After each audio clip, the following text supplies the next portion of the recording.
معصیات یہاں پر بھی ہیں. سب کو السلام علیکم ورحمۃ اللہ وبرکاتہ. آج اپنی قضا ادا کرنے آیا ہوں. کچھ عرصہ پہلے 2018 میں میں نے یہاں وقت دیا تھا اور کچھ سیکیورٹی کے پرابلمس کی وجہ سے میں نہیں آ سکا تھا. اس وقت بھی مجھے بتایا گیا تھا کہ ماشاءاللہ بڑی تیاری کی گئی تھی اور اسلام بھائی میرے نہ آنے پر بڑے افسردہ ہوئے تھے. تو آج پاک وطن حاضری ہوئی تو مجھے موقع ملا کہ میں اپنی قضا جو ہے اس کو ادا کر لوں. اللہ کریم ہم سب کی محبتوں کو سلامت رکھے. اس سے پہلے کہ میں سنت و بھرے بیان کی طرف جاؤں، آپ سب کی دلجوئی کی نیت بھی کر لیتا ہوں اور انشاءاللہ پنجابی نعت کے 2 اشعار آپ کو سناتا ہوں انشاءاللہ. اس نعت میں جو خیال ہے، جو ایک تصور ہے، وہ بہت ہی خوبصورت ہے اور وہ یہ ہے کہ لوکاں دیاں لکھ ٹھاراں، لوکاں دیاں لکھ ٹھاراں، ساڑی ٹھار مدینہ ہے. دنیا کے لوگوں کو بہت سارے شوق ہوتے ہیں. کسی کو شوق ہوتا ہے پیسے کمانے کا، کسی کو شوق ہوتا ہے دنیا گھومنے کا، کسی کو شوق ہوتا ہے اچھی گاڑی لینے کا، مگر عاشق رسول کا سب سے بڑا شوق مدینے جانا ہوتا ہے. اللہ کرے کہ میرا اور آپ کا یہ حقیقی شوق بن جائے، اور جس کا یہ شوق بن جاتا ہے نا، میں نے دیکھا اس کو حاضریاں ملتی رہتی ہیں الحمدللہ. اللہ مجھے اور آپ کو مدینے پاک سے سچی محبت عطا فرمائے.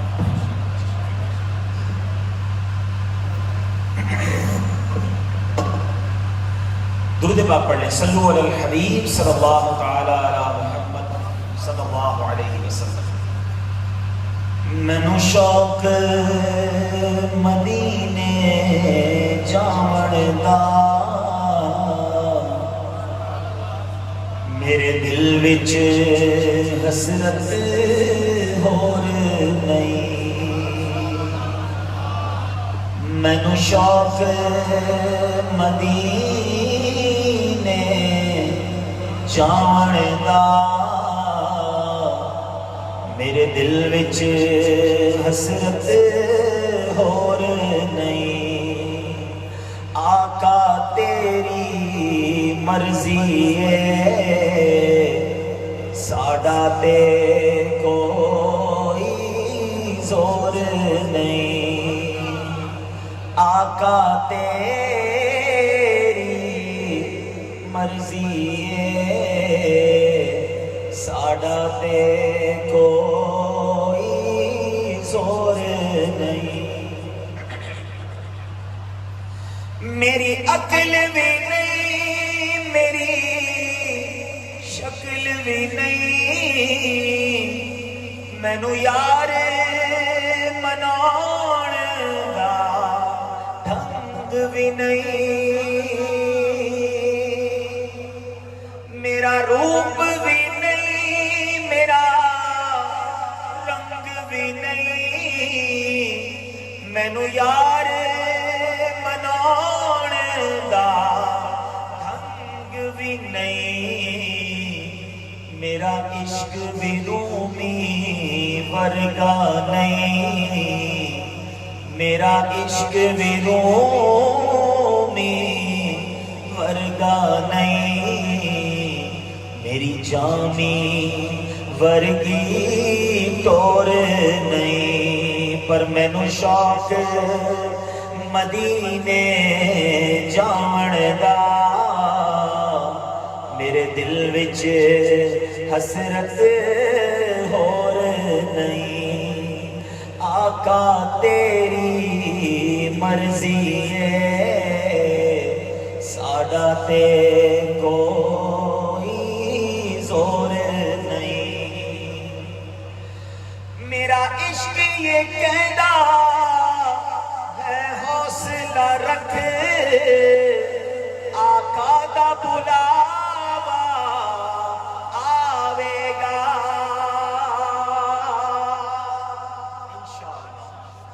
میرا عشق یہ کہندا ہے حوصلہ رکھ، آقا دا بلاوا آوے گا.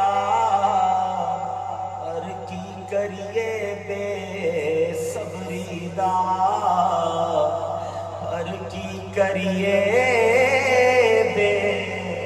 قبری دا میرے دل وچوں جاندا چور نہیں مینوں شوق سب مل کر مدینے جاون دا مینوں شوق مدینے جاون دا میرے دل وچ حسرت ہور نہیں آقا تیری مرضی ہے سارا تے کوئی زور نہیں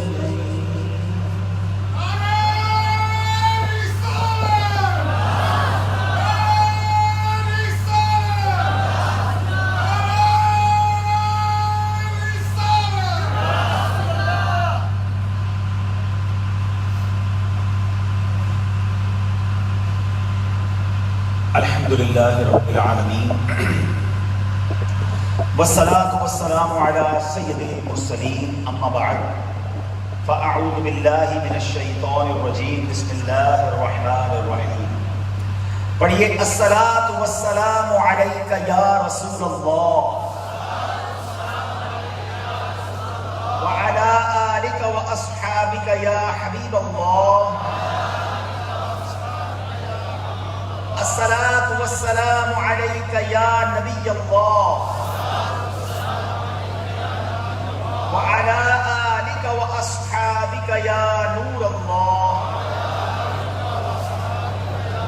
میٹھے میٹھے اسلامی بھائیوں اور مدنی چینل کے ناظرین سوشل میڈیا کے ناظرین آئیے کچھ اچھی اچھی نیتیں کر لیتے ہیں کہ اللہ تعالیٰ کی رضا پانے ثواب کمانے کے لیے اول تا آخر بیان میں شرکت کروں گا ادھر ادھر دیکھنے سے بچتے ہوئے باتیں کرنے سے بچتے ہوئے موبائل فون کے استعمال سے بچ کر توجہ کے ساتھ بیان سنوں گا تو آپ لوگوں نے بہت سارے کلپ بنا لیے اب تسلی سے موبائل جیب پہ رکھ لیں یہ کیمرے میں بھی ریکارڈ ہو رہا ہے سوشل میڈیا پر بھی لائیو ہو رہا ہے آپ کو بعد میں اس کی کلپس مل جائیں گے لیکن آپ خود جس مقصد کے لیے آئے ہیں اگر کیمرہ لے کر بیٹھے رہے تو نہ خود سن سکیں گے شاید برابر والے بھی آپ کے ڈسٹرب ہوتے رہیں اور میرے بچے جو کھڑے ہیں میری ان سے بھی گزارش ہے کہ بیان میں آپ کھڑے رہیں گے تو تھک جائیں گے اور سن نہیں پائیں گے تو جدھر جس کو جہاں جگہ ملے بس بیٹھ جائیں انشاءاللہ اور اب توجہ بیان کی طرف رکھیں گے علم دین سیکھنے کی طرف رکھیں گے تو انشاءاللہ بہت کچھ اللہ نے چاہا تو سیکھ کر جائیں گے درود پاک پڑھنے کے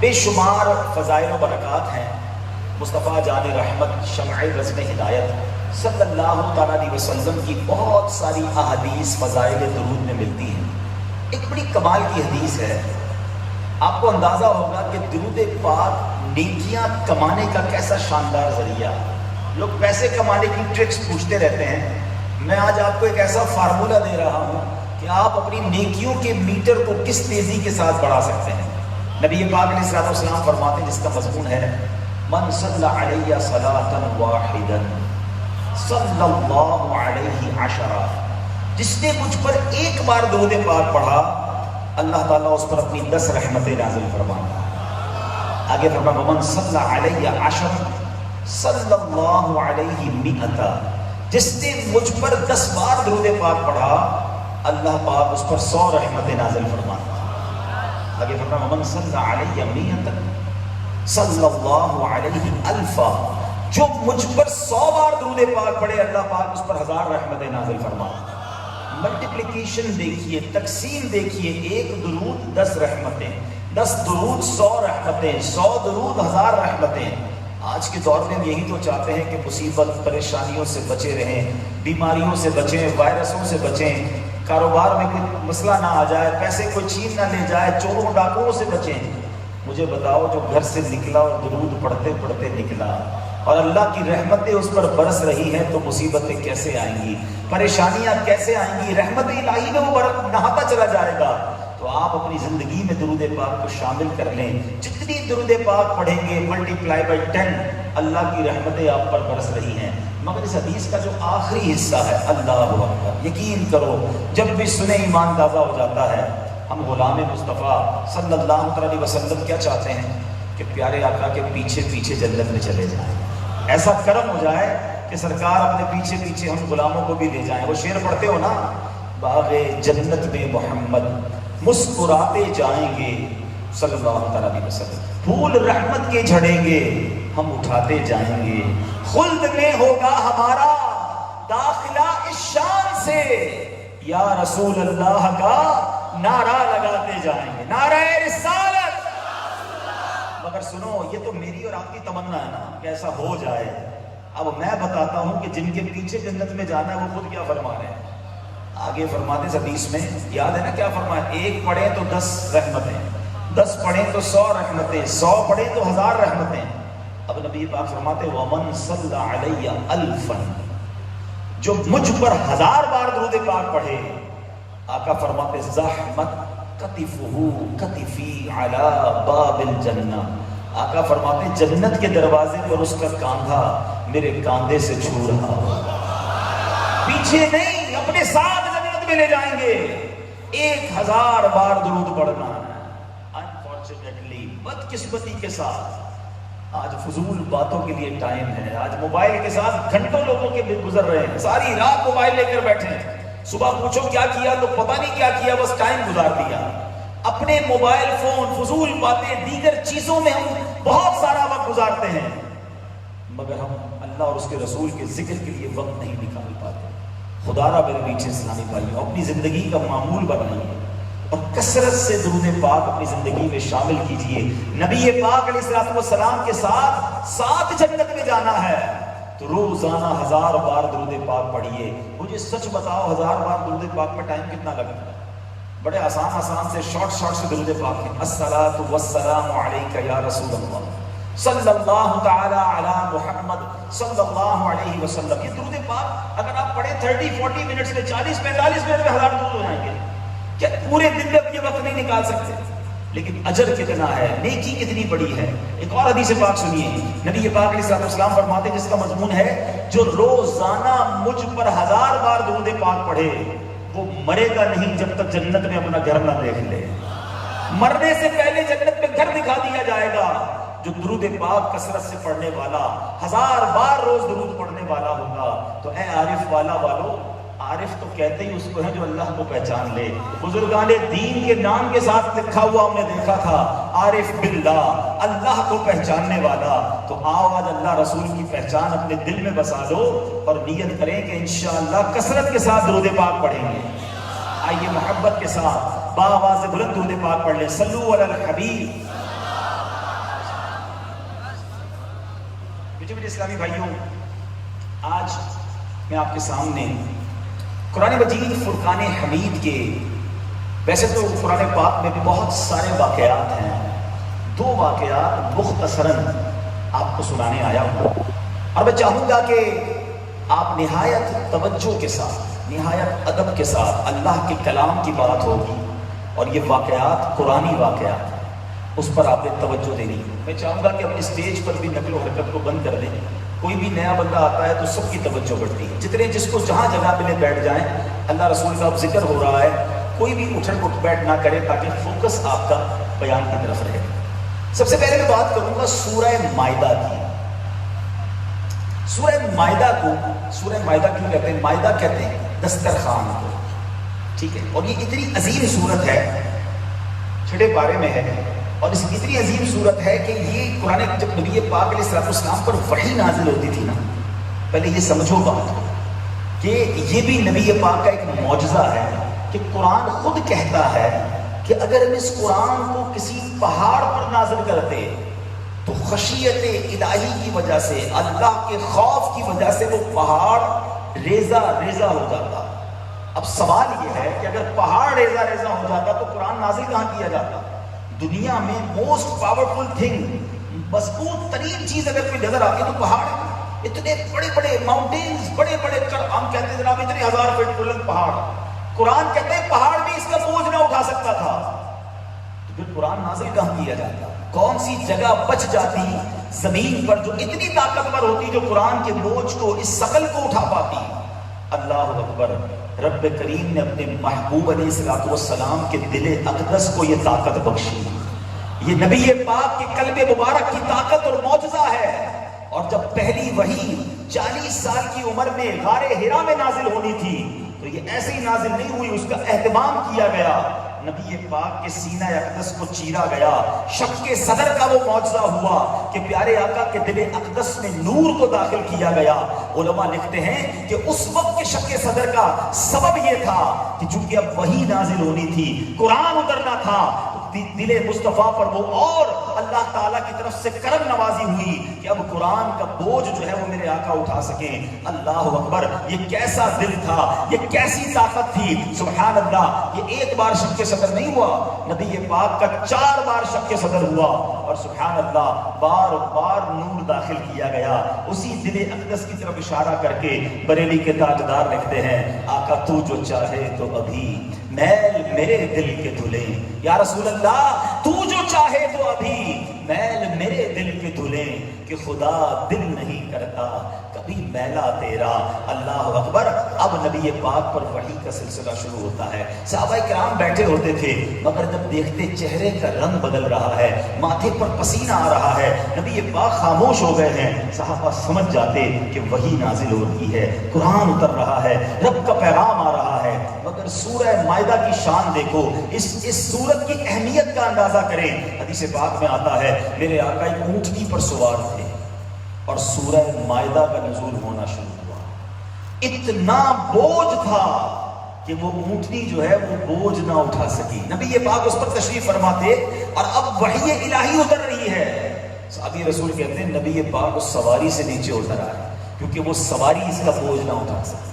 اس سورہ مائدہ میں ایک عظیم واقعہ ہے۔ کیوں کہتے ہیں اس کو دسترخوان؟ مائدہ کا مطلب دسترخوان۔ اس کے پیچھے کیا واقعہ موجود ہے؟ اب یہاں میں تھوڑا سا رکتا ہوں۔ کیا ایک مسلمان کو یہ نہیں پتا ہونا چاہیے کہ سورہ مائدہ میں کیا واقعہ ہے؟ دسترخوان کیوں کہتے ہیں اس کو؟ سورہ بقرہ کو گائے والی سورت کیوں کہتے ہیں؟ اس کے پیچھے کیا واقعہ ہے؟ ایسے قرآن میں کتنے واقعات ہیں۔ یہاں بیٹھے لوگ اتنی باتیں پتا ہوتی ہیں، ساری رات بٹھاؤ دنیا بھر کی سیاست کا پتا ہوگا، دنیا بھر کی مارکیٹوں کا پتا ہوگا، پیٹرول کی قیمت کہاں پہنچ گئی، سونا کدھر پہنچ گیا، نہ پیٹرول لینا ہے نہ سونا لینا ہے، قیمت سب کی پتا ہوگی، تو کون سی حکومت چل رہی ہے، صوبائی حکومت نے کیا کہہ دیا ہے، تو اسمبلی میں کون سا بل پاس ہو رہا ہے، وہ دنیا بھر کی معلومات ہے۔ نہیں پتا تو یہ نہیں پتا کہ قرآن میں رب نے کیا فرمایا ہے۔ 100 کے قریب واقعات ہیں قرآن میں، more than 100 stories of قرآن۔ کیوں ہے بھائی؟ اللہ نے نازل کی ہے میری اور آپ کی ہدایت کے لیے کہ پچھلی قوموں کے واقعات پڑھو اور اس سے سبق حاصل کرو۔ ان پر کیوں عذاب نازل ہوا، وہ قومیں برباد ہوئی تو کیوں ہوئی، تم ایسا نہ کرنا۔ لیکن سبق پڑھ کے تو پتہ چلے گا نا کیا غلطیاں کی تھیں۔ یہاں ٹائم ہی نہیں ہے۔ بدقسمتی کے ساتھ آج اتنے بڑے مجمع میں ہاتھ اٹھواؤں نا کہ بتاؤ کون ہے جس نے پورا قرآن ترجمہ اور تفسیر سے پڑھ لیا ہے، تو شاید بہت تھوڑے ہاتھ اٹھیں گے۔ یہ سوال کروں کہ کس کو پورا قرآن تجوید اور مخارج کے ساتھ پڑھنا آتا ہے، تو بھی بہت سارے کم ہاتھ اٹھیں گے۔ پوچھو اپنے آپ سے کیا کر رہے ہیں؟ کیا اس طرح قرآن سے دور رہ کر زندگی اچھی ہے؟ میرے آقا مدینے والے مصطفیٰ صلی اللہ علیہ وسلم فرماتے ہیں وہ دل ویران ہے جس میں کچھ قرآن نہیں ہے۔ اپنے دل سے پوچھو میرے دل میں کتنا قرآن ہے، ہم کتنا قرآن پڑھتے ہیں؟ ایک اور سوال کرتا ہوں، آخری بار قرآن کب دیکھا تھا، کب پڑھا تھا؟ موبائل فون ہر منٹ دیکھتے ہیں، اس کا میسج نہ مس ہو جائے، اس کا پیغام نہ چلا جائے، دوستوں کے پیغام، رشتہ داروں کے پیغام، آفس کے پیغام سب پڑھتے ہیں۔ قرآن اللہ کا پیغام ہے، اس کو پڑھنے کا ٹائم نہیں ہے۔ اللہ کو جواب دے سکو گے قیامت کے دن کہ یا اللہ بہت بیزی تھا، قرآن پڑھنے کا ٹائم نہیں ملا؟ سب کے پیغام پڑھنے کا ٹائم ہے، رب کا پیغام پڑھنے کا وقت نہیں۔ نہ کریں ایسا۔ مسلمان ہونے کی حیثیت سے قرآن پڑھنا ہم سب پر لازمی ہے، یہ اللہ نے پیغام دیا ہمارے لیے، مگر بدقسمتی کے ساتھ بہت دور ہیں ہم قرآن سے۔ نوجوان بیٹھے ہیں، سب کے ہاتھ میں موبائل ہوتے ہیں، روزانہ کتنے سافٹ ویئر آن لائن کرتے ہیں۔ اب تو موبائل فون خود بھی بتاتا ہے کہ آپ نے آج کتنے گھنٹے کتنے سافٹ ویئر پر گزارے، کتنی بار موبائل آن کیا، سمری دیتا ہے اپنے پورے دن کی۔ روز سارے سافٹ ویئر آن لائن کرتے ہو، قرآن کب آن لائن کیا تھا؟ رمضان میں۔ اب کب پڑھنا ہے؟ اگلے رمضان میں۔ میرے پیچھے اس کا نہیں بھائیو، جب میں اور آپ قبر میں جائیں گے نا، یہ سارے سافٹ ویئر آف لائن ہو جائیں گے۔ لوگ دیکھیں گے یار واٹس ایپ پہ 3 دن سے آن لائن نہیں ہوا ہے، فیس بک پہ 4 دن سے، وہ بندہ جو ہر آدھے گھنٹے بعد کوئی پوسٹ لگا رہا تھا 4 دن ہو گئے آن لائن نہیں ہوا ہے۔ اچھا فلاں سافٹ ویئر اس نے کھولا نہیں ہے، خیر تو ہے، پتہ چلے گا بندہ آف لائن ہو گیا ہے، قبر میں چلا گیا ہے. مگر آپ کو پتہ ہے جب اور آپ قبر میں جائیں گے نا، سارے سافٹ ویئر آف لائن ہوں گے، قرآن ادھر بھی آن لائن ہوگا. قرآن قبر میں شفاعت کرے گا، قرآن قبر میں نور کا کام کرے گا. سورہ ملک کی فضیلت کے بارے میں آتا ہے، جو روزانہ سورہ ملک پڑھتا ہے قبر میں عذاب سے وہ بچانے والی صورت ہے، شفاعت کرنے والی صورت ہے. سورہ اخلاص پڑھنے والا، سورہ اخلاص قبر میں نور کا کام کرتی ہے. اس سافٹ ویئر کو کیوں نہیں تھامتے جو قبر میں بھی آن لائن رہے گا؟ میرے پیچھے اسلامی بھائیوں، قرآن پڑھنے والے بنو. آج میں یہ جو واقعات لے کر آیا ہوں، یقیناً ان واقعات میں بھی سبق ہے، مگر میرا پہلا سبق، پہلی بات ہی یہ تھی کہ ہم قرآن سے دور نہ رہیں. قرآن تھام لو، قرآن سے دوستی کر لو. انشاءاللہ آپ کی زبان پر قرآن ہو، آپ کی آنکھیں قرآن دیکھیں، آپ کے کان قرآن روز سنیں، آپ کی زندگی شاندار ہو جانی ہے. بہرحال سورہ مائدہ دسترخوان والی سورت کیوں کہا جاتا ہے؟ واقعہ کچھ یوں تھا کہ بنی اسرائیل نے حضرت عیسیٰ علیہ السلام سے عرض کی کہ یا عیسیٰ، اے اللہ کے نبی، آپ اللہ تبارک و تعالیٰ سے عرض کیجئے کہ وہ ہمارے لیے آسمان سے دسترخوان اتارے، آسمانی کھانا ہمیں کھانا. حضرت عیسیٰ علیہ السلام نے اللہ تبارک و تعالیٰ کی بارگاہ میں دعا مانگی. اللہ تبارک و تعالیٰ کی بارگاہ میں جو دعا کی نا، وہ آیت بھی بڑی زبردست ہے. آپ فرماتے ہیں اللہ کی بارگاہ میں، بسم اللہ الرحمن الرحیم، قال عیسی ابن مریم اللہم ربنا انزل علینا مائدة من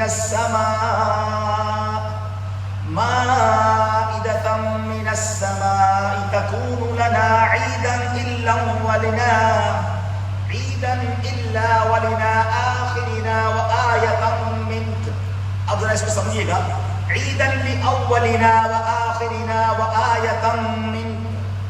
اب اس میں اس آیت کے ترجمے میں ایک اور خوبصورت بات ہے، میں آگے جا کے بتاؤں گا. اگر دعا یہ کی کہ عیسیٰ بن مریم نے عرض کی، اے اللہ، اے رب ہمارے، ہم پر آسمان سے خوان اتار، ایک دسترخوان اتار، وہ ہمارے لیے عید ہو، ہمارے اگلوں پچھلوں کی، اور تیری طرف سے نشانی، اور ہمیں رزق دے تو تو سب سے بہتر روزی دینے والا ہے.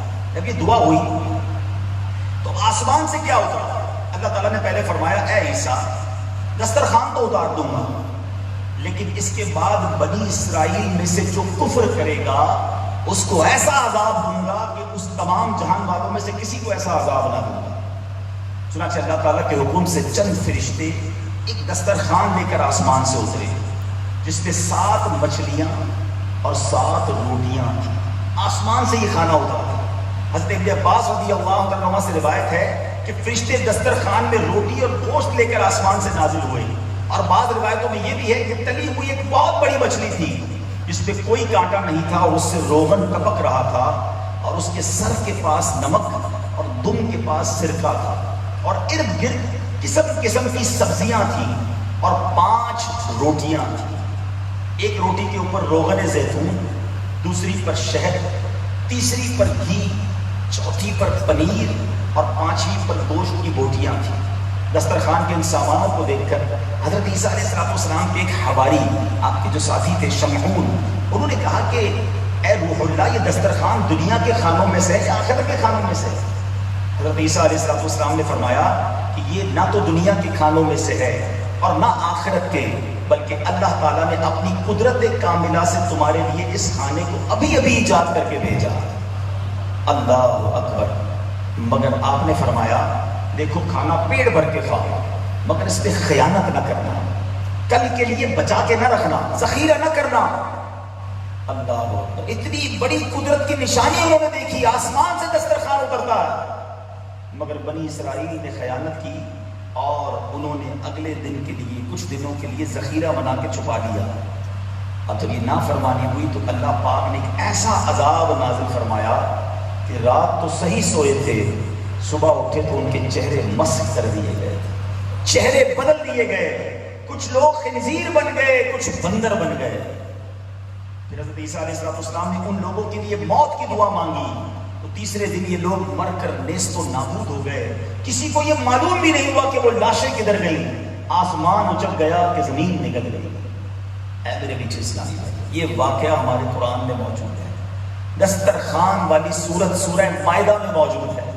اب اس واقعے کو لکھنے کے بعد علماء نے، مفسرین کرام نے ہمارے لیے درس لکھا کہ اس قوم نے اللہ کے نبی کی بات نہیں مانی، ان کے نبی کی نافرمانی کی، وہ نیست و نابود ہو گئے، برباد ہو گئے، خیانت کی اللہ کی امانتوں میں۔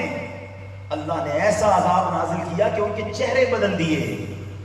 اب یہ ہمارے لیے کتنا بڑا درس ہے، جو حضرت عیسیٰ کی بات نہ مانے ان سے رب ناراض ہو جائے، جو عیسیٰ کے بھی آقا کی بات نہ مانے، جو جناب محمد الرسول اللہ صلی اللہ علیہ وسلم کی نافرمانی کرے، بتاؤ اس کا کیا حال ہونا ہے۔ ٹھیک ہے عذاب نازل نہیں ہو رہا، یہ بھی نبی پاک کی ہم پر رحمت ہے، آپ رحمت للعالمین ہے نا، مگر ایک دن تو آئے گا نا جب سوال پوچھا جائے گا، جب جواب دینا ہوگا۔ قرآن کہتا ہے ثم لتسألن يومئذ عن النعیم، پھر اس دن تم سے ہر نعمت کے بارے میں پوچھا جائے گا، تو کیا جواب دیں گے؟ آنکھیں اس لیے دی تھی کہ اس سے حرام کام کریں گے، فلمیں ڈرامے بے حیائی کے سین دیکھیں گے، زبان اس لیے دی تھی کہ اس سے گالیاں دیں گے، بے حیائی کی باتیں کریں گے، ہاتھ اس لیے دیے تھے کہ لوگوں پر ظلم کریں گے، پیر اس لیے دیے تھے کہ حرام کے اڈوں کی طرف جائیں گے، حرام چیزیں کمانے کے لیے ہمیں اللہ تعالیٰ نے عقل اور فراست دی تھی۔ ایک ایک نعمت کے بارے میں یہ امانتیں ہیں اللہ کی، یہ میری اور آپ کی نہیں ہے۔ ہاتھ، زبان، منہ، ناک، کان، جو کچھ میرے پاس ہے یہ سب رب کا دیا ہوا ہے۔ اس امانت کی خیانت کون ہے جو نہیں کر رہا؟ اپنی مرضی سے اس کو غلط استعمال کر رہے ہیں۔ سورہ مائدہ پیغام دے رہی ہے کہ دیکھو خیانت نہ کرنا اللہ کی امانتوں کی، ورنہ مارے جاؤ گے، پکڑے جاؤ گے، برباد ہو جاؤ گے۔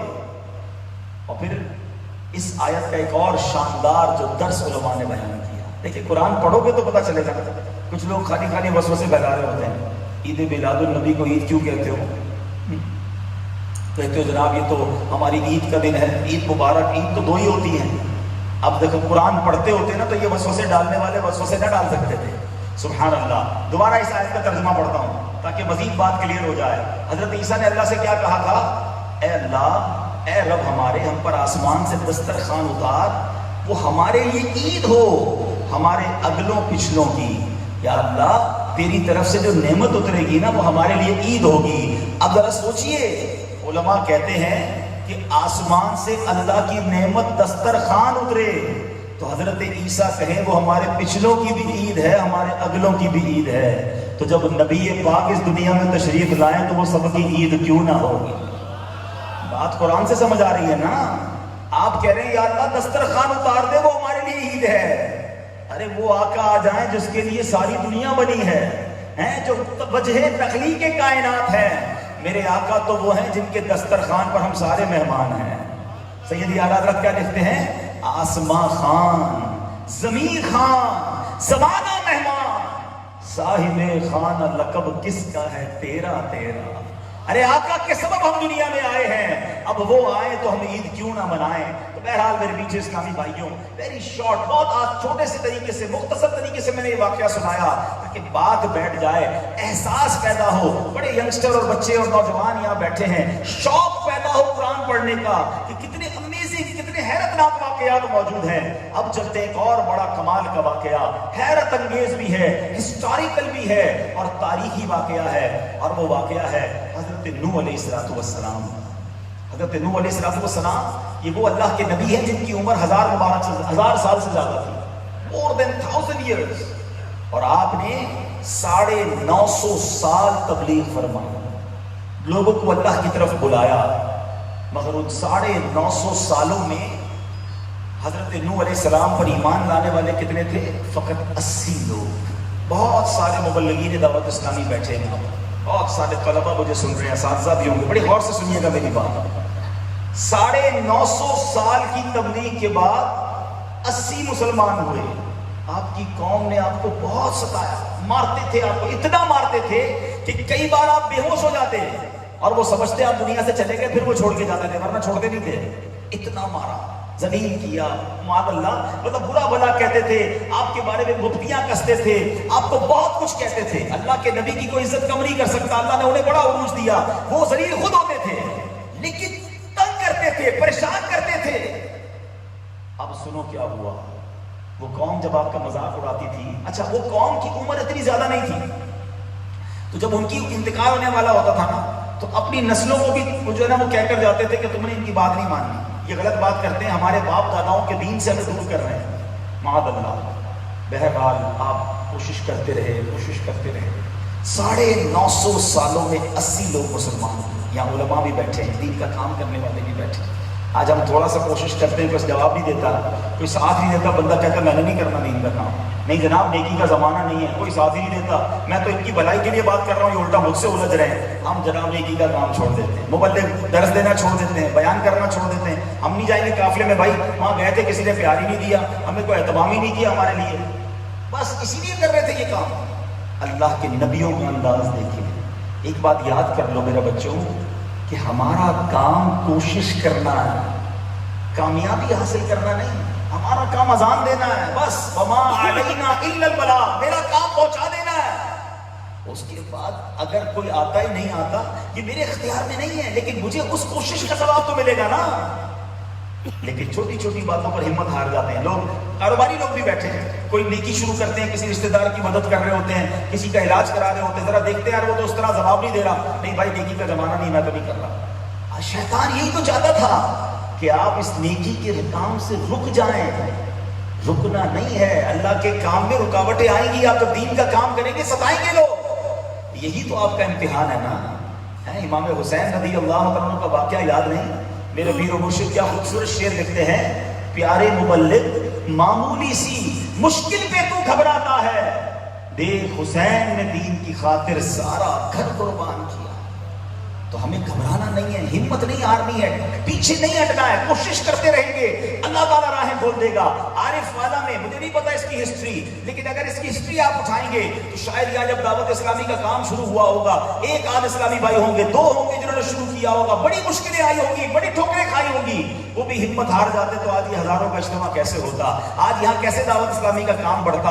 ارے سب کی بات چھوڑو، میرے پیر و مرشد کی مثال دیکھ لیں، وہ اکیلے مردے کے اندر غربت کے عالم میں دعوت اسلامی لے کر چلے، خود بتاتے ہیں مجھے کوئی قریب نہیں آنے دیتا تھا، مسجدوں میں داخلہ نہیں ملتا تھا، لوگ باتیں سناتے تھے۔ اگر امیر اہل سنت بھی کہتے نہیں جناب کوئی ساتھ نہیں دیتا، میں بھی گھر جاتا ہوں، تو بتاؤ آج پوری دنیا میں دعوت اسلامی کا کام نہ ہوتا، ہم اور آپ کہاں ہوتے جو نوجوان آج دعوت اسلامی کے مدنی ماحول میں ہیں۔ تو اللہ والے ہمت نہیں ہارتے۔ اس قرآنی واقعے سے پہلے یہ درس حاصل کرو۔ اچھا دوسری بات، اب جب 80 لوگ صرف ایمان لائے، اب اللہ تبارک و تعالیٰ کی طرف سے وحی نازل ہو گئی کہ اے نوح علیہ السلام اب کوئی اور ایمان نہیں لائے گا۔ ان کو بتا دیا گیا کہ اب کسی اور نے ایمان نہیں لانا۔ پھر آپ نے اللہ سے دعا کی کہ یا اللہ اب اگر ان کی تقدیر میں ایمان نہیں تو اب انہیں برباد کر دے۔ آپ نے ان کی بربادی کی دعا کر دی۔ تو اب آپ سے فرمایا گیا کہ اے نوح اب کشتی بناؤ۔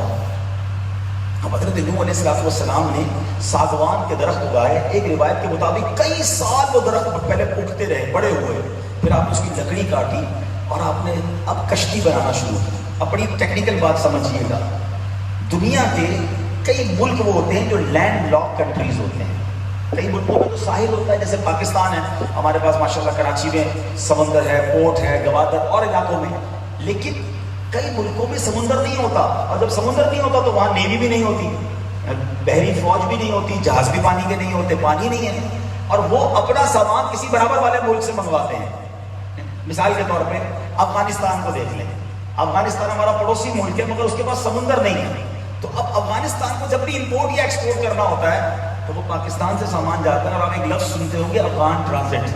اس کی وجہ یہ ہوتی ہے کہ ہمارے ملک میں ان کا سامان آتا ہے پھر بائی روڈ جاتا ہے۔ میں سمجھانے کے لیے بتا رہا ہوں کہ آپ جب دنیا کا نقشہ کھولیں گے نا تو کئی ملک آپ کو سمندر کے کنارے ملیں گے، اور کئی ملک ایسے ہوں گے جس کے چاروں طرف ممالک ہیں، ان کی اپنے پاس سمندر نہیں ہے۔ حضرت نوح علیہ السلام جس ملک میں تھے اس ملک میں سمندر ہی نہیں تھا، لینڈ لاک کنٹری تھی۔ آپ جنگل میں اپنے ساتھیوں کے ساتھ کشتی بنانا شروع کیا تو آپ کی قوم آپ کا مذاق اڑانے لگی کہ اے نوح کشتی بنا رہے ہو، چلاؤ گے کدھر؟ ہمارے ملک میں تو پانی نہیں ہے، کشتی لے کے کدھر جاؤ؟ اب معاذ اللہ اور برا بھلا کہنے لگے کہ پہلے تو تم کہتے تھے میں اللہ کا نبی ہوں معاذ اللہ، اور اب تم کہتے ہو کہ اب تم بڑھئی بنتے ہو، کارپینٹر بنتے ہو معاذ اللہ۔ اس طرح آپ پر تانے کسے جاتے تھے۔ آپ نے فرمایا تم جتنا ہنسنا ہے ہنس لو، ایک وقت آئے گا پھر ہم تم پر ہنسیں گے۔ کشتی بنائی گئی، بہت بڑی کشتی بنائی، 3 منزلہ، ٹھیک ہے، اور آپ کو یہ بتا دیا گیا تھا کہ ایک وقت، یہ سارا واقعہ قرآن میں موجود ہے، میں آپ کو قرآن کی سورت بتا دوں، ٹھیک ہے، یہ پورا پڑھو تو سمجھ آئے گا کہ کتنا دلچسپ واقعہ ہے اور کیسا حیرت انگیز واقعہ ہے. قرآن مجید فرقان حمید میں یہ واقعہ کہاں موجود ہے یہ بھی میں آپ کو تفصیل سے بتاتا ہوں. تو بہرحال میرے پیچھے اسلامی بھائیوں، حضرت نوح علیہ السلام یہ واقعہ 12ویں پارے میں سورہ ہود میں اور بھی کئی جگہوں پر ہے، سورہ ہود میں بڑی تفصیل کے ساتھ ہے. تو حضرت عیسیٰ علیہ السلام نے جب وہ کشتی بنائی تو آپ کو بتا دیا گیا کہ ایک تنور ہے جس میں روٹی وغیرہ لگاتے ہیں، وہ اس میں جب پانی نکلنے لگے نا تو سمجھ جانا کہ طوفان آنے والا ہے اور اپنے ایمان والوں کو کشتی میں سوار کر لیا. ایک دن ایسا آیا کہ صبح کے وقت آپ نے دیکھا کہ تنور کے اندر سے پانی ابل رہا ہے. آپ نے اپنے سارے رفقا کو کشتی میں سوار کیا اور اس کے بعد چرندوں اور پرندوں کی جماعت کو بھی سوار کیا. ہر نر اور مادہ کا ایک جوڑا، ہر جانور کا ایک ایک جوڑا اپنے کشتی میں سوار کیا. اور اب یہ کشتی، اب یہ ہوا کیا، طوفان کیسے آیا؟ سوال یہ کہ اتنا بڑا پانی کدھر سے آیا؟ اب بارش شروع ہوئی. ایک روایت کے مطابق 40 دن تک نان سٹاپ موسلا دھار بارش ہوئی اور زمین پھٹی اور زمین نے بھی اپنا پانی نکالنا شروع کر دیا، چشمے نکالنے شروع کیے. اتنا پانی ہو گیا میٹھے اسلامی بھائیوں کہ سارے بلند و بالا چوٹیاں پہاڑ بھی پانی میں ڈوب گئے. پوری دنیا میں کوئی عمارت باقی نہ بچی اور اب صرف 80 لوگ دنیا میں تھے جو حضرت نوح علیہ السلام کی کشتی میں تھے. 10 رجب المرجب کو یہ طوفان آیا تھا اور 10 محرم الحرام تک حضرت نوح علیہ السلام کی کشتی دنیا میں چکر لگاتی رہی. ایک روایت کے مطابق یہ کشتی کعبہ مشرفہ کا بھی اس نے چکر لگایا، جدھر کعبہ تھا نا اس جگہ کا بھی اس کشتی نے چکر لگایا. اور اب 10 محرم کو 6 مہینے کے بعد یہ کشتی کوہ جودی پر آ کر ٹھہری. اب دنیا میں صرف یہی 80 لوگ باقی تھے.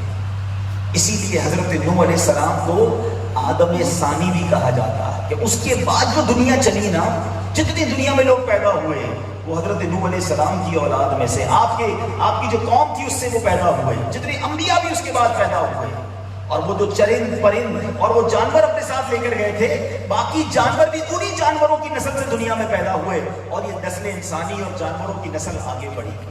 اس کی بڑی تفصیل ہے کہ یہ پھر کیسے دنیا آباد ہوئی. مگر میں یہاں پر اس واقعے کے بعد جو علماء نے درس دیا کہ حضرت نوح علیہ السلام نے کس پر بھروسہ کیا؟ اللہ پر بھروسہ کیا. آپ کے ساتھیوں نے کس پر بھروسہ کیا؟ اتنا بڑا طوفان ہے، کشتی میں ہم بھی ڈوب جائیں گے، مگر اللہ پر بھروسہ تھا. 6 مہینے کشتی ڈوبتی رہی، اللہ نے حفاظت کرنی تھی، آ کر کوہ جودی پر ٹھہری اور پھر شان والی زندگی نصیب ہوئی. اے میرے میٹھے اسلامی بھائیوں، اس سے سبق کیا ملتا ہے کہ جب رب پر بھروسہ ہونا تو پھر بڑے بڑے طوفان ٹل جایا کرتے ہیں. انسان کی کشتی پار لگ جاتی ہے. اللہ پر توکل ہو، اللہ پر بھروسہ ہو، پھر زندگی میں مشکل نہیں بچتی. قرآن پڑھو گے تو یہ باتیں سیکھنے کو ملیں گی. آج میں یہ بھی پیغام دینے آیا ہوں. یہاں بہت سارے اسلام بھائی بیٹھے ہیں. آج ہم سب کا مسئلہ یہ ہے، ہمیں سب پر بھروسہ ہے، ہمیں رب پر بھروسہ نہیں. ہم دنیا والوں پر بھروسہ تو کرتے ہیں. لوگ کہتے ہیں یار فلاں منسٹر سے دوستی ہونی چاہیے، فلاں مالدار سے رابطہ ہونا چاہیے، فلاں سے ذرا کنیکشن ہونا چاہیے، مشکل آئے گی تو بندہ مسئلہ حل کر دے گا. تم سب سے تعلق بنا کے رکھتے ہو، اس کے پاس کیوں نہیں جاتے جو مشکل حل کرنے والا ہے، جو مسبب الاسباب ہے، جو شافع الامراض ہے، جو قاضی الحاجات ہے، جو رافع الدرجات ہے. ارے وہ ساری دنیا کا خالق و مالک ہے. وہ کن فرماتا ہے تو فیکون ہو جاتا ہے. مگر ہم اسی کے پاس نہیں جاتے اور اس کی رحمت چاہتی ہے کہ ہم اللہ سے دوستی کریں، اس کی بارگاہ میں سر جھکائیں، اسے پکاریں. مگر آج حال یہ ہے کہ زبان پر شکوہ تو ہے مگر رب کا شکر نہیں، بھروسہ نہیں. اے میرے بیچ اسلامی بھائیوں، آپ اگر بیمار ہیں نا، آپ پریشان ہیں، آپ قرضے میں ہیں، آپ کسی بھی پرابلم میں ہیں، میں آپ کو مشورہ دینے آیا ہوں، اللہ سے دوستی کر لو، اللہ پر بھروسہ پکا کر لو، توکل اپنے اندر پیدا کرو. اللہ تمہارے ساری مشکلیں آسان کر دے گا، ساری پریشانیاں دور کر دے گا. بس ایک بار دل سے اسے پکارے تو صحیح رہا. مجھے بتائیے، کبھی زندگی میں سوچ سکتے ہیں آپ کہ میری اور آپ کی ماں ہمیں تکلیف میں دیکھ سکتی ہے؟ ہماری ماں ہمارے بارے میں کبھی کوئی رانگ ڈیسیژن لے سکتی ہے؟ ماں تو وہ ہستی ہے جو خود تکلیف میں رہتی ہے، ہمیں سکھ پہنچانے کی کوشش کرتی ہے. تو میرا رب تو 70 ماؤں سے زیادہ چاہنے والا ہے. جب میں اس کے دربار میں سر جھکاؤں گا، اس کی بارگاہ میں التجا پیش کروں گا، تو کیوں نہ میری مشکل آسان فرمائے گا. مگر پرابلم ایک اور بھی ہے کہ ہم کیا سمجھتے ہیں کہ یار مولانا صاحب باتیں تو بڑی اچھی کر رہے ہیں، ہم تو بابا فرید پر جا کر بھی دعا کر کے آئے، داتا حضور بھی دعا کی، اللہ نے کرم کیا، کعبے پر بھی پہنچ گئے، مکے میں جا کے بھی دعا کی، ساڈا مسئلہ ہی حل نہیں ہوا، ہماری جو خواہش تھی وہ ابھی تک پوری نہیں ہوئی، آپ کہتے ہیں اللہ سے مانگو اللہ دے دے گا، ماں سے زیادہ چاہنے والا ہے۔ یہ بھی شیطان کا بڑا خطرناک بار ہے، جو بندے کو ایک وقت آتا ہے جو اللہ سے دور کر دیتا ہے، دعا مانگنا ہی چھوڑ دیتا ہے، اللہ پر توکل ہی چھوڑ دیتا ہے۔ چلو آج آپ کا یہ مسئلہ حل کر دیتا ہوں، اب غور سے سنو۔ آپ کا کوئی چھوٹا سا بچہ ہو، چھوٹا بھائی ہو، طبیعت خراب ہو، اس کو بیمار ہو، بخار ہو، گلا خراب ہو، کھانسی، اور اب وہ آپ سے ضد کر رہا ہے کہ ابو جان میں نے آئس کریم کھانی ہے، میں نے ٹھنڈا شربت پینا ہے، بتاؤ آپ اسے آئس کریم کھلائیں گے؟ جواب دیجیے، ٹھنڈا شربت پلائیں گے؟ وہ رو رہا ہے، آپ کے سامنے گر گڑا رہا ہے، ضد کر رہا ہے، آپ اسے نہیں دیں گے۔ اچھا آپ کا ایک دوست ساتھ بیٹھا ہے اور وہ کہے یار کیسے ظالم والد ہو، تمہارا بچہ رو رہا ہے، آئس کریم دے دو نا اسے، پلا دو ایک ٹھنڈا شربت، کیا ہوتا ہے؟ تو آپ کیا جواب دیں گے؟ آپ کہیں گے کہ میں اس کا والد ہوں، مجھے معلوم ہے مجھے کب کیا دینا ہے، یہی جواب دیتے ہو نا؟ ابھی دوں گا تو یہ اور بیمار ہو جائے گا، اس کو رونے دو، ابھی اس کا کام کر دیا، اس کو کھلا پلا دیا، یہ اور بیمار ہو جائے گا، اس کے ساتھ بھلائی یہ ہے کہ اس کو نہ دیا جائے، ایسا ہی ہے نا؟ اب تم والد ہو، تمہیں پتا ہے تمہیں بچے کو کب کیا دینا ہے، میرے مالک کو نہیں پتا مجھے کب کیا دینا ہے، وہ نہیں دے رہا، میں رو رہا ہوں، ارے یقین کرو یہی میرے لیے بہتر تھا، اس لیے نہیں دے رہا، وہ میں پیسے مانگ رہا ہوں وہ نہیں دے رہا، میں مالدار نہیں بن رہا، میں غریب ہی رہ گیا، بھروسہ کرو اس پر کہ اگر مال آتا تو ہو سکتا ہے میرا ایمان چلا جاتا، میرا رب جانتا ہے کہ میں غریب ہی ٹھیک ہوں، اس لیے مجھے نہیں دے رہا، میں اولاد مانگ رہا ہوں مجھے بیٹا نہیں مل رہا، بیٹیوں پر بیٹیاں ہو رہی ہیں، پریشان ہوں، اتنی دعائیں کی نہیں مل رہا بیٹا، بھروسہ کرو رب پر، ہو سکتا ہے بیٹا تو نصیب میں تھا مگر وہ بیٹا آ کر مجھے ہی مار کے گھر سے نکالنے والا تھا، اللہ نے میرے لیے بہتر کر دیا، مجھے بیٹا ہی نہیں دیا۔ یہ وہ محبت، یہ وہ لیول ہے، یہ وہ توکل ہے کہ جس دن تمہیں رب پر بھروسہ آ گیا، تمہیں رب سے محبت ہو گئی، اب تمہارا کام ہوگا تب بھی خوش رہو گے، نہیں ہوگا جب بھی خوش رہو گے، نہیں ہوگا تو یہی ذہن میں خیال آگا نا اللہ نے بہتر کیا، نہیں ہوگا میرے نصیب میں۔ ہمارا پرابلم کیا ہے پتہ ہے؟ ہم جو ہے اس پر خوش نہیں ہو رہے، جو نہیں ہے اس پر پریشان ہو رہے ہیں۔ میں آپ کو ایک واقعہ سناتا ہوں، یہ زندگی بھر یاد رکھنا، بہت ساری مسئلے حل ہو جائیں گے۔ 99 نمبر والا فارمولہ ہے اس میں۔ ایک بادشاہ تھا، وہ بڑا بادشاہ تھا، بہت پیسے تھے، بڑی رعایا تھی، مگر اس کو سکون نہیں تھا۔ بہت سارے پیسے والے ایسے ہوتے ہیں جن کو سکون نہیں ہوتا، پیسہ بڑا ہوتا ہے۔ اچھا یہ بھی ایک بات کلیئر کر دوں کہ لوگ کہتے ہیں یار پیسہ ہوگا تو مزہ آئے گا زندگی میں، پیسے والا ہوگا نا پھر لائف میں سکون ہوگا، یہ بہت بڑی غلطی ہے۔ اگر پیسے سے سکون ملتا ہوتا نا، یا پیسے سے خوشی ملتی ہوتی تو امیر پھر کبھی غمگین نہ ہوتا۔ ہم سے پوچھو ہم کتنے مالداروں سے ملتے ہیں، ایسے ایسے غم سناتے ہیں ہمیں رونا آ جاتا ہے، اتنی ٹینشن ان کے ساتھ لگی ہوئی ہوتی ہے۔ اگر پیسے خرچ کر کے خوشیاں ملتی ہوتی نا تو کوئی مالدار غمگین نہ ہوتا۔ خوشی اور چیز ہے، پیسہ اور چیز ہے، اللہ سے عافیت اور خوشی مانگو، سکون مانگو۔ ایک بادشاہ تھا، بڑے پیسے تھے اس کے پاس، وہ رات کو نیند نہیں آتی تھی، اس کو بے چینی رہتی تھی، ٹینشن رہتی تھی۔ وہ اپنے غلاموں کو دیکھتا تھا کھڑکی کھول کر، بڑا ہنستے تھے، بڑا کھیلتے تھے، پرسکون، فریش، مزے سے زندگی گزارتے، پیسے ان کے بہترے سے۔ بادشاہ نے تھوڑی سی تنخواہ دینی ہوتی تھی، بادشاہ نے اپنے وزیر کو بلایا کہ یار میرے پاس دنیا بھر کی نعمتیں، نرم بستر، غلام، نوکر، چاکر، محل، مجھے نہ نیند آتی ہے نہ سکون ملتا، یہ غریب لوگ کتنا ہنس کھیل رہے ہیں، کتنا ریلیکس ہیں، یہ کیا وجہ ہے؟ وزیر بڑا ہوشیار تھا، کہتا بادشاہ سلامت، ان کو ذرا 99 نمبر والا فارمولہ لگا، پھر پتا چلے گا۔ بولے یہ کیا فارمولہ؟ کہ بادشاہ سلامت آپ ایسا کریں 100 سونے کی اشرفیاں دے دیں، 100 سونے کے سکے۔ بادشاہ نے 100 سونے کے سکے تھیلی میں ڈال کے وزیر کو دے دیے۔ وزیر نے بادشاہ کے سامنے وہ ایک سکہ نکال کر جیب میں رکھ دیا، واپس بادشاہ کو تھیلی دی، کہا اب آپ اپنے غلام کو دے دیں۔ غلام کو بلایا، بادشاہ نے وہ تھیلی دے دی کہ بیٹا یہ 100 سکے سونے کے تمہیں تحفہ۔ غلام کی تو لاٹھی لگ گئی، خوشی کی انتہا نہیں۔ بادشاہ سلامت، اللہ آپ کو سلامت رکھے، مجھ غریب کو اتنا سارا مال دے دیا، خوشی خوشی گھر پہنچا۔ اپنے گھر والوں کو بتایا کہ آج پتہ ہے کیا ہوا، بادشاہ سلامت نے 100 سونے کی اشرفیاں دی ہیں، 100 سونے کی اشرفیاں، ہوئے ہوئے پورے گھر والے خوشی سے جھومنے لگے۔ ان کی تو زندگی میں کبھی اتنی دولت نہیں دیکھی تھی، ہر بندہ خوش، انجوائے کر رہا ہے. کہ چلو ذرا دیکھیں تو صحیح اشرفیاں ہوتی کیسی ہیں. تھیلی کھولی, اب کھول کر کا گن بھی لیتے ہیں. گننا شروع کی تو نکلی 99, ایک اشرفی کم. سب نے کہا یہ تو آپ نے تو کہا تھا بادشاہ سلامت نے 100 دی, 99 اس میں. دوبارہ گنتے ہیں, دوبارہ سب نے مل کے گنی, دوبارہ 99. اب گھر والوں کا چہرہ پھیکا پڑنا شروع ہوا. تم ایک کھو کر آ گئے, اتنی قیمتی چیز راستے میں دیکھی نہیں, سنبھال کے لا نہیں سکتے. اس نے کہا نہیں تم نے چوری کی ہوگی, کوئی کہتا نہیں دراز کے نیچے ہوگی. اب سارے گھر میں افراتفری, ٹینشن, لڑائی جھگڑا, ساری رات ڈھونڈتے رہے اشرفی, کوئی گھر میں نہیں سو سکا.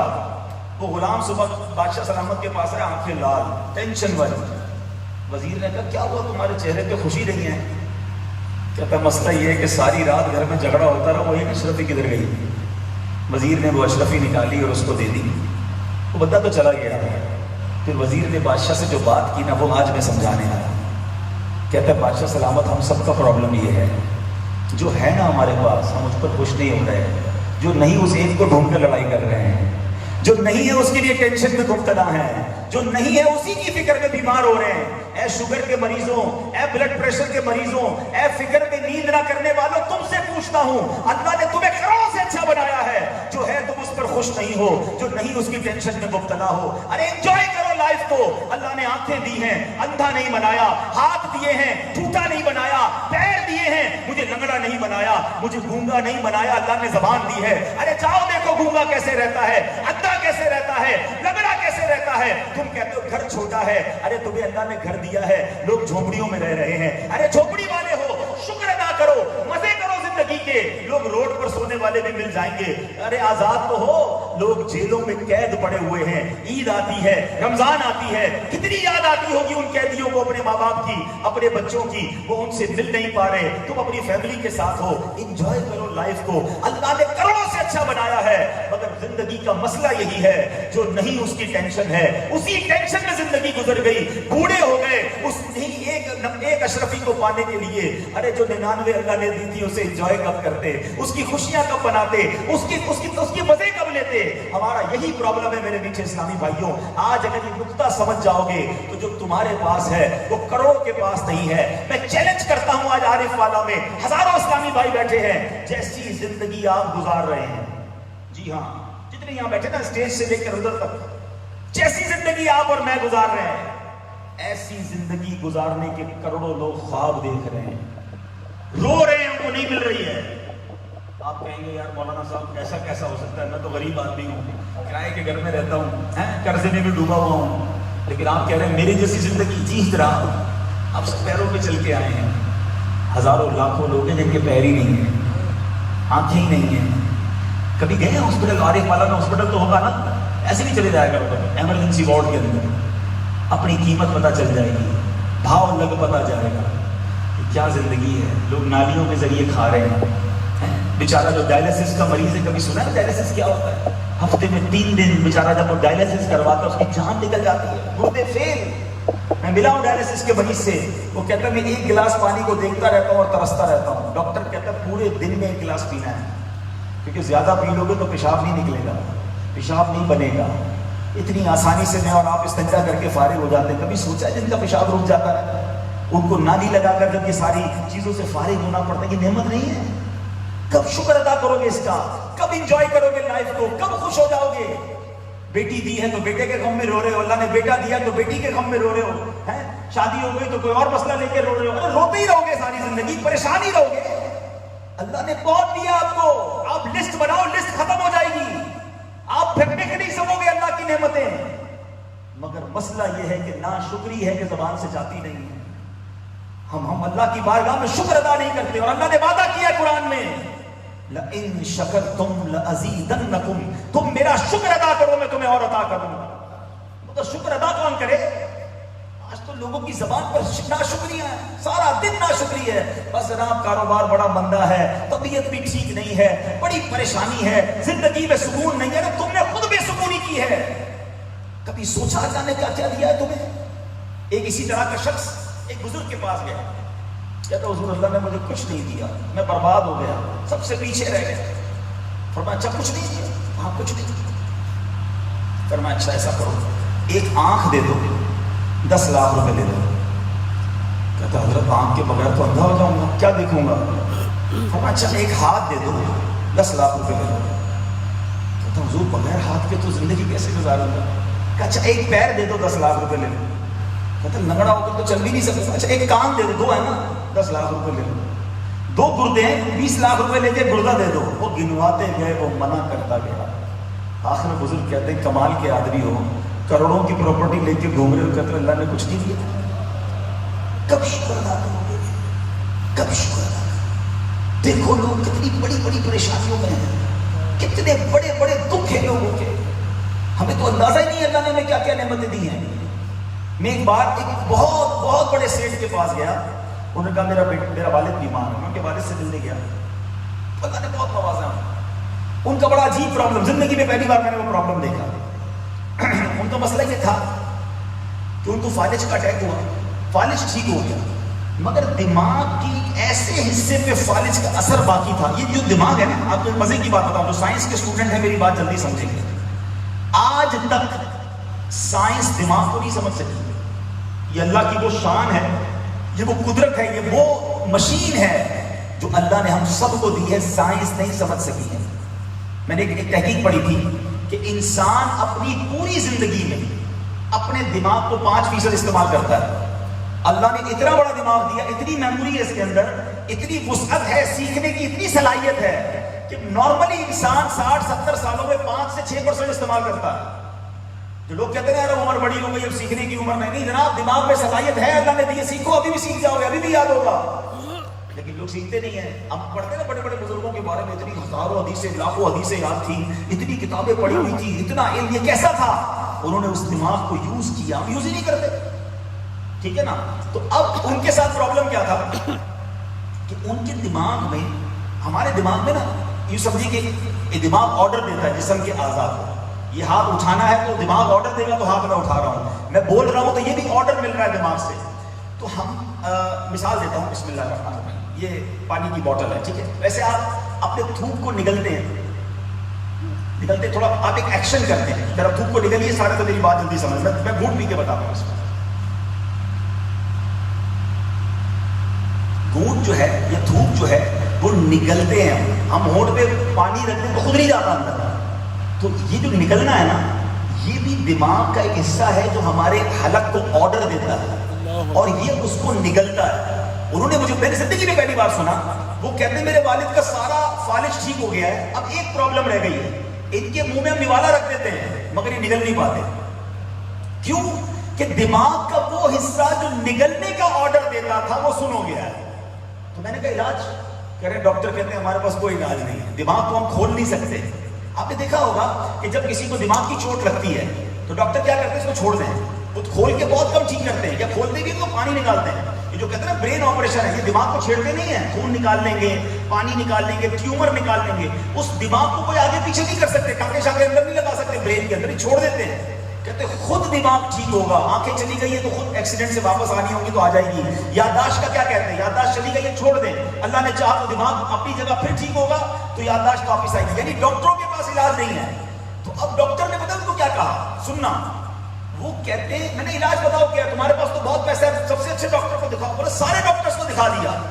ڈاکٹر کہتے ہیں ان کو چھوڑ دو، ایک وقت آئے گا کہ دماغ اپنے ہی کسی دوسرے حصے کو یہ کام دے گا کہ اب تم نے آرڈر دینا ہے کہ یہ اب نوالا نگلنا شروع کرو۔ آپ یقین کریں میں نے 1-1.5 مہینے بعد پھر طبیعت پوچھی، کہتے اللہ نے کرم کیا اور نوالا نگلنا شروع ہو گئے ہیں۔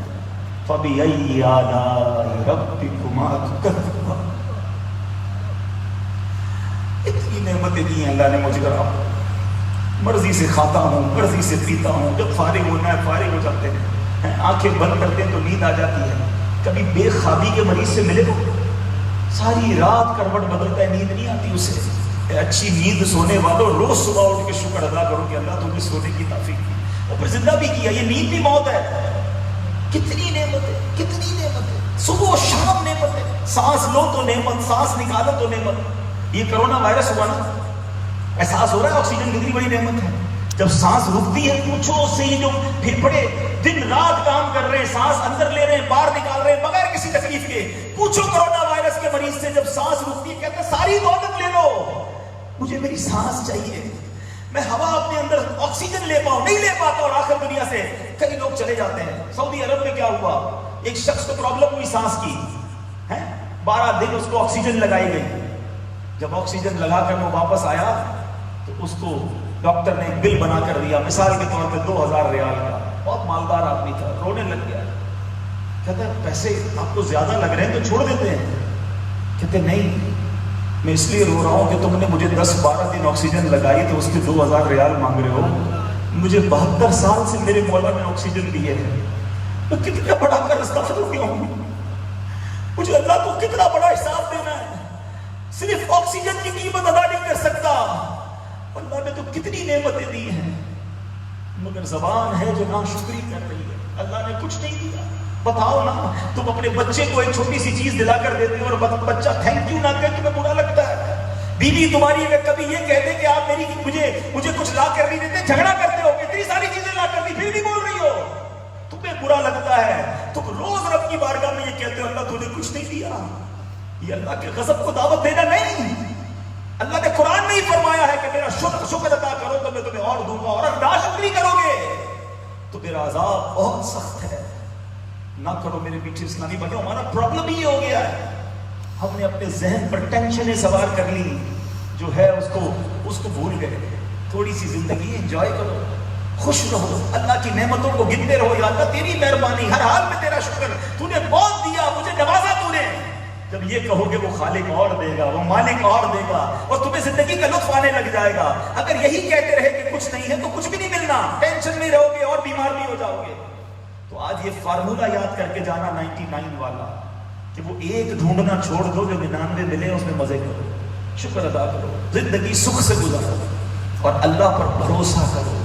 نہیں مل رہا نا، یہی بہتر ہے میرے لیے، یہ سوچ لو وہ میری ماں سے زیادہ چاہنے والا ہے، اگر وہ نہیں دے رہا تو یہی میرے لیے بہتر ہے، تو پھر تمہیں ٹینشن نہیں ہونی، پھر پرابلم میں نہیں آؤ گے۔ تو اے میرے میٹھے اسلامی بھائی، آج کے اس مختصر بیان میں نے اللہ ہی کے کلام سے تو آپ کو باتیں بتائی ہیں۔ خدا را قرآن پڑھیں، قرآن پڑھو گے نا اللہ سے محبت ہو جائے گی، اللہ سے دوستی کر لو، اللہ سے محبت کرو، اللہ پر بھروسہ کرو، زندگی بہت آسان ہو جائے گی۔ اور اللہ نے قرآن میں وعدہ بھی کیا۔ آخری بات کر لیتا ہوں، کبھی کبھی زندگی میں کوئی ایسی مشکل آتی ہے کہ ہمیں لگتا ہے بس یار اب ختم، اب میں نہیں نکل سکتا، اب زندگی ختم ہو گئی، اتنا بڑا پہاڑ آ گیا سامنے، اتنا بڑا قرضہ آ گیا ہے، اتنی بڑی بیماری آ گئی ہے، ڈاکٹروں نے بھی منع کر دیا ہے، گھر میں اتنا بڑا جھگڑا ہو گیا ہے، بھائیوں میں ایسی دوری ہو گئی ہے، دشمنیاں ہو گئی ہیں، اب جناب زندگی ختم نہیں ہو سکتی، زندگی اب آگے نہیں چل سکتی۔ اور ایسی کیفیت میں جا کر پتہ کیا ہوتا ہے، لوگ ایسی کیفیت میں جا کر خودکشی کر جاتے ہیں، ڈپریشن کے مریض بن جاتے ہیں، مایوسی کی طرف چلے جاتے ہیں۔ یہ کبھی نہ ہونے دینا۔ اگر آپ اس وقت بھی ایسی کیفیت میں مجھے سن رہے ہیں نا، میں بلکہ ایک اور بات کرتا ہوں، ماشاءاللہ بزرگ بیٹھے ہیں اسٹیج پر بھی، ادھر بھی، جو 50 سال کی عمر کا ہے نا، میری بات جلدی سمجھے گا۔ میں آپ سے ایک سوال کرتا ہوں، آپ کی زندگی میں کبھی ایسا وقت ضرور آیا ہوگا ان 50 سالوں میں، کئیوں کے تو 2 بار آ گیا ہوگا، کہ جب آپ کو لگتا ہوگا یار اب نہیں نکل سکتا، پھنس گیا، کاروبار میں، فیملی میں، بیماری میں، دوستوں میں، کوئی ایسا معاملہ ہوا ہوگا کہ آپ کو لگتا ہوگا یار اب میں گیا، یہ اتنا بڑا مسئلہ حل کیسے ہوگا، اب بہت پریشان ہو گئے تھے، اور اب آپ سوچیں اس بات کو تو آپ سوچیں گے یار یہ کیسے ٹھیک ہو گیا، ایسا اچانک سب ختم ہو گیا، دوبارہ میں نارمل لائف میں آ گیا، ایسا ہوا ہوگا۔ کئی ایسے لوگ ملیں گے آپ کو، یہ پتہ کیوں ہوتا ہے؟ ٹھیک ہے، میں آپ کو قرآن کی آیت کے ذریعے سمجھاؤں گا، آج بات قرآن کی کرنی ہے، ٹھیک ہے۔ اللہ تعالیٰ قرآن میں فرماتا ہے وَمَن يَتَوَكَّلْ عَلَى اللَّهِ، قرآن فرماتا ہے، پہلے اللہ فرماتا ہے کہ وَمَن يَتَّقِ اللَّهَ يَجْعَلْ لَهُ مَخْرَجًا، جو اللہ سے ڈرے اللہ اس کے لیے راستہ نکالتا ہے، نجات کا راستہ نکالتا ہے، اس کو نکالتا ہے وہاں سے، جو اللہ سے ڈرتا ہے نا۔ اور اللہ فرماتا ہے اللہ فرماتا ہے وَيَرْزُقْهُ مِنْ حَيْثُ لَا يَحْتَسِبُ، اللہ تمہیں ادھر سے روزی دے گا جدھر تمہارا گمان بھی نہیں ہوگا، آپ نے سوچا بھی نہیں ہوگا، ادھر سے پیسے آئے، ادھر سے مدد آئی، ادھر سے معاملہ سالو ہوا اور آپ نکل گئے اس معاملے سے، کیونکہ آگے قرآن کیا کہتا ہے وَمَن يَتَوَكَّلْ عَلَى اللَّهِ فَهُوَ حَسْبُهُ، جو اللہ پر بھروسہ کرے اللہ اس کے لیے کافی ہے، اصل پرابلم یہی ہے، جس نے اللہ پر بھروسہ کر لیا نا اللہ نکال دے گا اس کو، اس مشکل سے باہر آ جائے گا، وہ زیرو سے واپس ہیرو بن جائے گا، سب ختم ہو جاتا ہے، تھوڑے دنوں بعد سب آ جاتا ہے، کیونکہ اس بندے نے اللہ پر بھروسہ رکھا تھا، مایوسی نہیں کی تھی، دعائیں کرتا رہا، اللہ نے اس کو وہاں سے نکالا۔ اب میں آپ سے کہتا ہوں اگر میرا کوئی ایسا بھائی بیٹھا ہے جو کہنے لگے سوچتا ہے کہ یار یہ بیماری، یہ قرضہ، یہ پرابلم اب حل نہیں ہو سکتا، میں آپ کی مثال سے سمجھا۔ آپ نے دیکھا ہوگا گھر میں چونٹیاں ہوتی ہیں، چونٹیاں جاتی ہیں ایک ساتھ لائن میں، اب ان کے آگے کوئی سیب رکھ ایپل، چونٹیاں رک جائیں گی، ان کو لیے تو پہاڑ ہوگا نا، یہ یا تو واپس ٹرن کر لیں گی یا واپس ہو جائیں گی، وہ سیب کو نہیں ہٹا سکے گی، ان کے لیے بہت بڑی چیز ہے، چونٹی سیب کو نہیں ہٹا سکتی، ایسے ہی آپ اس سیب کو اٹھائیں واپس جیب میں رکھیں، کیا ہوگا؟ راستہ کلیئر، چونٹی کے سامنے سے پہاڑ کلیئر ہو گیا، چونٹی کے لیے وہ پہاڑ تھا، آپ کے لیے سیب تھا نا۔ آپ کے سامنے جتنی بڑی مشکل کھڑی ہے نا اس وقت، یا آئندہ کھڑی ہو، میرا جملہ یاد رکھنا، یہ مشکل تمہارے لیے پہاڑ ہے، میرے رب کے لیے کچھ نہیں ہے۔ ان اللہ علی کل شیء قدیر، ان اللہ علی کل شیء قدیر، وہ خالق ہے، مالک ہے، قدرت والا ہے، یہ مشکل اس کے لیے کچھ نہیں ہے۔ ڈاکٹر کہتے بندہ ٹھیک نہیں ہو سکتا، میرا رب چاہے تو رات بیمار سوئے صبح ٹھیک ہو جاتا، ڈاکٹر پریشان ہوتے رپورٹیں کلیئر ہو جاتی ہیں، اللہ چاہے تو جو اللہ کا دوست ہوگا نا اس کے کام سدھر جائیں گے۔ آج سے نیت کر لو میں نے اللہ پر بھروسہ کرنا ہے، میں نے رب کے فیصلوں پر راضی رہنا ہے، میں نے کبھی ناشکری نہیں کرنی ہے، میں نے شکر ادا کرنا۔ دیکھو یہ آزمائشیں آئیں گی زندگی میں، ایک حدیث پاک آخری سنا کر بات ختم کرتا ہوں۔ جو پریشانیاں آتی ہیں یہ بھی بڑی کمال کی ہوتی ہیں۔ نبی پاک صلی اللہ علیہ وسلم فرماتے جس کا مضمون ہے کہ اللہ تعالیٰ کی بارگاہ میں بندے کا ایک مرتبہ لکھا ہوتا ہے، یعنی اللہ کی رحمت یہ چاہتی ہے کہ بندہ ادھر تک پہنچ جائے نیکیاں کر کے، مگر وہ پہنچ نہیں پاتا، روزے رکھ کے، نمازیں پڑھ کے، عبادت کر کے ادھر پہنچ نہیں پاتا، گناہگار ہوتا ہے۔ اب اللہ پاک اس پر کوئی آزمائش بھیجتا ہے، بیماری بھیجتا ہے، کوئی مالی پریشانی، کوئی پرابلم، تاکہ میرا بندہ صبر کر کے ادھر پہنچ جائے، نیکی سے نہیں پہنچا تو صبر کر کے پہنچ جائے۔ اب بتاؤ جو آزمائش آئی تھی وہ تو میرے درجے بڑھانے آئی تھی، اور ہم ناشکری کرنے بیٹھ گئے، سب کو بتایا، لوگ کہتے جناب ہم تو صبر ہی کر رہے ہیں، او بھائی ساری دنیا کو بتا کر صبر نہیں ہوتا۔ یہ جملہ سنا ہوگا نا صبر جمیل، یہ کیا ہے؟